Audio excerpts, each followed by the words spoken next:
Hello, this is Miss Terena, and today I'm going to read you a story called Duck at the Door.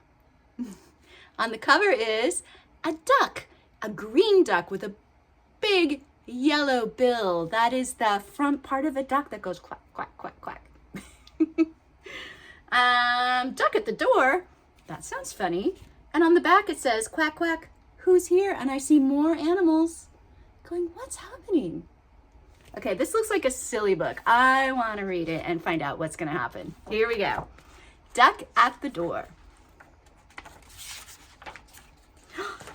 Ooh, it was a quiet night until... A quiet night looks very, very stormy. It's snowing. It looks like a blizzard. That's like a big rainstorm, but it's snow and wind and and it's really cold. And there is a shadow on the door, on the porch, a poor creature going brr, coming up to the door. It was a quiet night until thunk, creak, and knock, knock, knock. Someone is out there, say the animals, all curled up inside and warm. There's a dog and a cat and a rabbit and another dog.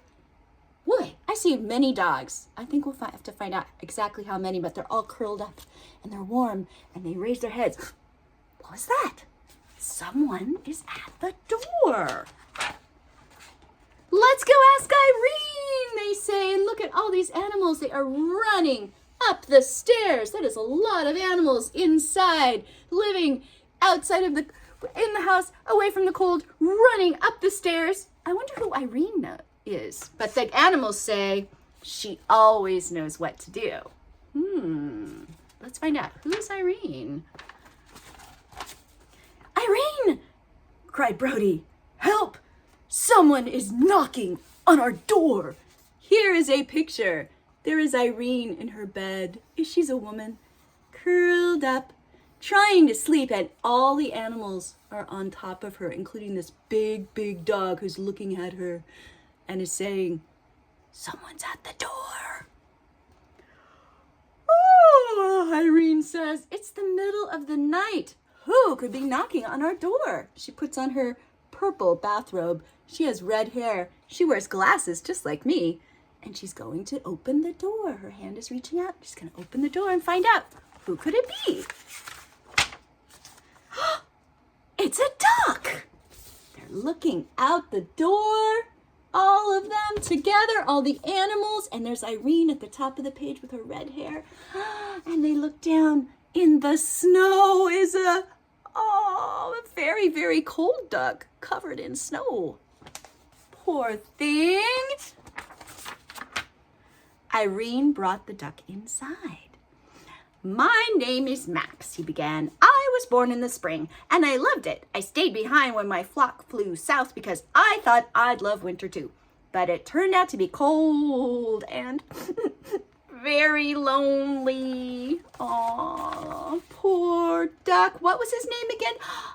Max. There's Max with his green head and his yellow bill, the front part of the duck, and he's wrapped up in a purple blanket, and all the animals are around him on this big blue chair. They're like, why is there a duck?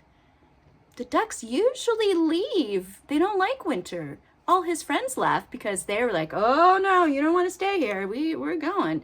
We got to go home now. He stayed and discovered winter is cold. Poor guy. Aww. Winter isn't so bad when you have a warm home, said Irene. Oh, Irene is so kind. She's holding Max the duck in her arms. I'm sure it's very warm in the arms, and there's her red hair. It'll be okay. So, Max gets to stay with them for the winter. That'll be really nice. At first, Max had a lot to learn, like he's looking at a telephone. What's a telephone? Why is this thing talking to me?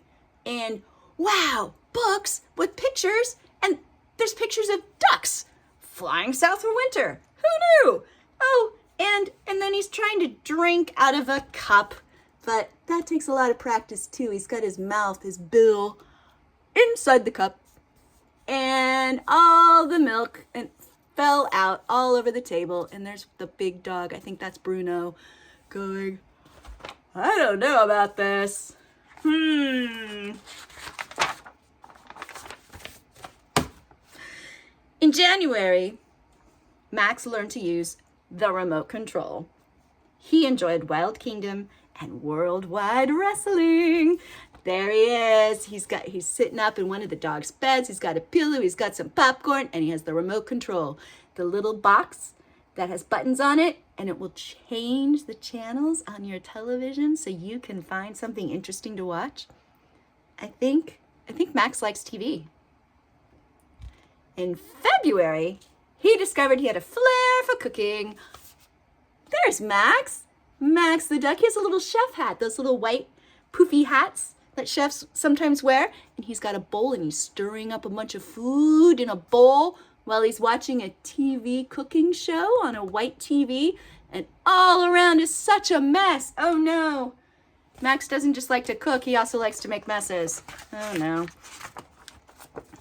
Oh, by March, Max had made himself right at home. Here we have our good friend Irene with her red hair. She's reading a book and a bubble bath.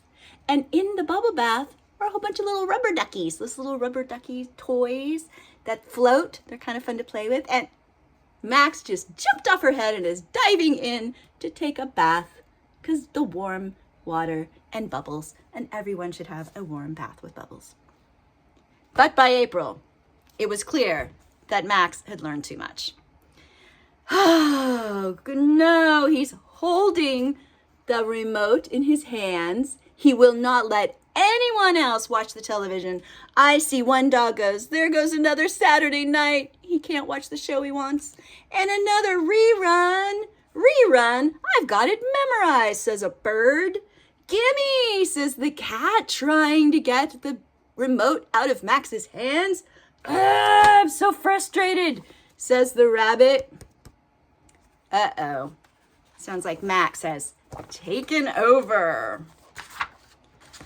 Dakota, Coco, and Jessie Bear got tired of Max's new recipes. Oh, these are the names of the cats, other critters. So we have Max Tofu Surprise. There's Max. He's a gray cat. He's sticking out his tongue going, bleh. Tofu Surprise. That sounds terrible. And we have Shish Kebab a la Max. Oh, Max is a shish kebab. He put a bunch of vegetables on a stick. That's a pointy stick. And is expecting the cat to eat it. And cats don't usually like vegetables. Not really. Oh no, and then we also have Seaweed Chowder. This cat right here with the orange cat looks very unhappy. Ugh, Seaweed Chowder. That sounds terrible. But Brody was just tired. There's Brody, yep, the big dog. And there's Max all cuddled up on top of him. Oh, you're so nice and cozy warm, Brody. And Brody's just lying there. Fine. Someone had to talk to Max. But who? Who do you think should talk to Max? Irene, of course. She's sitting there reading the newspaper. All the animals are around her saying, please, please, please, please, please, please, please, please, please talk to Max. He's making us crazy. Just then, Max burst into the room yelling, listen to the quacking. My flock has returned. I can't wait to see them. There's Max. He's so excited. His mouth is open. His wings are wide. I hear my friends going quack, quack, quack, quack, quack, quack, quack, quack, quack. All his friends are flying back from the south, heading back up to meet him to spend summer and spring with Max. Oh, Irene, says Max, please keep my chef's hat. And Brody, you can have my rubber duckies. I will miss you all so much. Bye! He's running out the door. He's so excited to see all his friends and Irene with her red hair and all the other animals are waving, "Bye, Max. Thanks. Bye." After many hugs, Max left. With Max gone, life was ordinary again. The cats went back to eating plain cat food. No one played keep away with the remote control anymore. What should we watch? I don't know. What do you want to watch? I don't know. There's a whole bunch of animals looking at the remote control, and no one can decide what to do about it. And Brody, he didn't have to share his bed anymore. There's Brody the big dog. There's no Max cuddled on him, but what's Brody doing? He's holding a feather that came off of one of Max's wings. I think the animals are missing Max. He was making them all crazy and bugging them and hogging the TV, but now they kind of miss him. Life was so quiet that by October, everyone was happy to hear the sound of quacking. It's October, that means it's fall. Quack, quack, quack, quack, quack, quack, quack. All the ducks are leaving. They're flying south again for the winter. There's a picture with the animals looking out the door as they listen to the ducks, or looking out the window, sorry. They're looking through the glass at the window, going, listening to the ducks flying away, wondering, maybe Max will come back? They're kind of hopeful, and suddenly, when there was a knock, knock, knock at the door, everyone was hoping the same thing. What could it be? Here they are, inside the house. Is it Max? Is it Max? Could it be?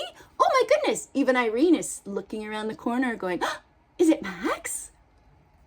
What do you think? Is it Max? Max! They shouted. There he is. He's coming back to the friends. He looks just as happy to see Irene and all the animals as he did when his duck friends came back. Max, we love you, Max. Yay! Max, yes, it's me and my flock. Oh no. Oh no, Max came back and brought all his ducks with him. Oh no, the entire house is full of ducks. Oh no. There must be 100 ducks all over the living room. And the animals do not look very happy. In fact, some of them look a little frightened. There's one that's hiding behind the chair. The cats are going, what? And Bruno, the big dog, has just got his paw on his face like, oh no. And what does Irene do? She just says, oh, welcome home. And she gives Max a big hug. Oh, what a funny story. Duck at the Door. And this was written by Jackie Urbanovic. I hope you enjoyed the story. And next time you listen for the sound of ducks, you can wonder, which one is Max?